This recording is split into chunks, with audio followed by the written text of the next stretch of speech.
नमस्कार। आज हम बात करने वाले हैं एक ऐसे कानून की जो आप कह सकते हैं एक ढाल की तरह है।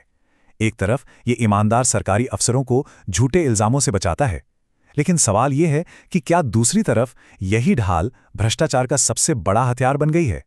आखिर सुरक्षा और जवाबदेही के बीच सही संतुलन कहाँ मिलेगा? चलिए आज इसी कानूनी पहेली को सुलझाते हैं। और देखिए, यही वो मुश्किल सवाल है जो इस पूरी बहस के बिल्कुल केंद्र में है।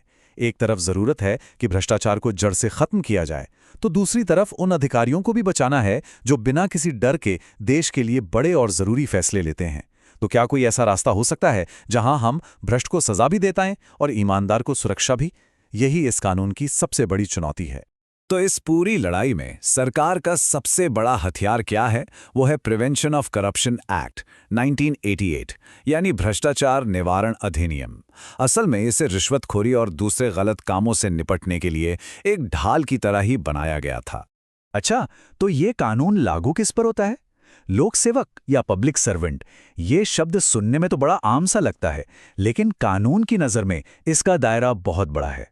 मतलब एक छोटे से सरकारी क्लर्क से लेकर एक जज तक हर वो शख्स इसमें शामिल है जो किसी भी तरह से कोई पब्लिक ड्यूटी कर रहा हो।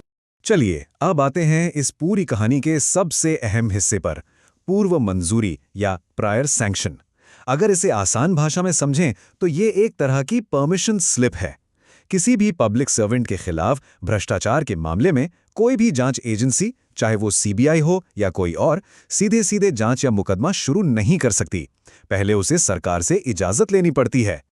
लेकिन क्या ये ढाल हमेशा इतनी मजबूत रही है?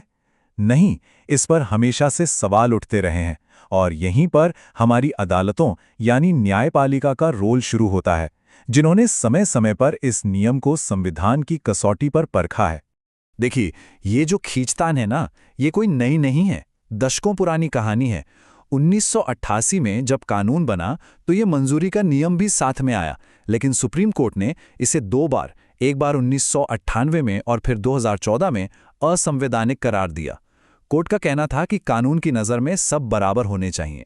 लेकिन इसके बावजूद 2018 में सरकार ने एक संशोधन करके सेक्शन 17A के रूप में इसे फिर से लागू कर दिया।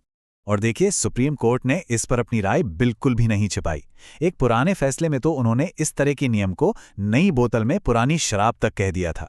ये सिर्फ एक टिप्पणी नहीं थी, बल्कि एक बहुत कड़ा संदेश था कि अधिकारियों को इस तरह की खास सुरक्षा देना समानता के मौलिक अधिकार के खिलाफ है।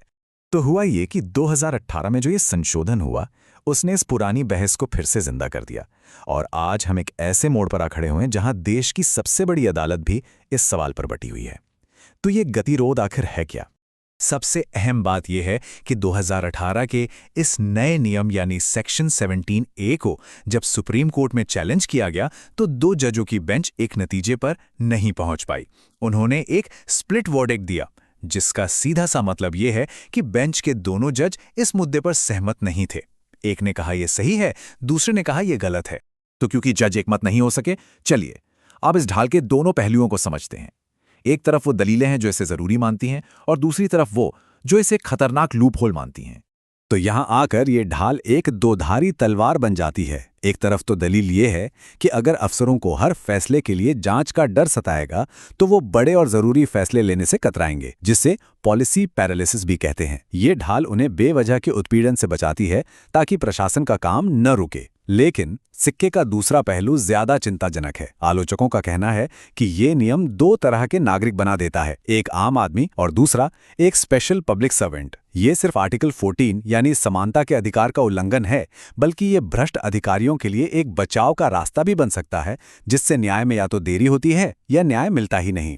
तो अब आगे क्या? क्योंकि दो जजों की बेंच एक फैसले पर नहीं पहुंच सकी, अब इस केस को एक बड़ी बेंच के पास भेजा गया है, यानी 3 या उससे ज्यादा जजों की बेंच इस पर सुनवाई करेगी। इसका मतलब यह है कि देश के इस बेहद जरूरी कानूनी सवाल का जवाब अभी आना बाकी है। और आखिर में ये पूरी बहस हमें एक बहुत ही बुनियादी सवाल पर लाकर खड़ा कर देती है। एक देश के तौर पर हमारे लिए ज्यादा जरूरी क्या है? उन लोगों की हिफाजत करना जो हमारे लिए बड़े फैसले लेते हैं, या फिर ये पक्का करना कि कोई भी, चाहे वो कितने भी ऊंचे पद पर क्यों ना हो, कानून से ऊपर नहीं है? इस संतुलन को खोजना ही शायद लोकतंत्र की सबसे बड़ी परीक्षा है और इस पर सोचना हम सभी के लिए जरूरी है।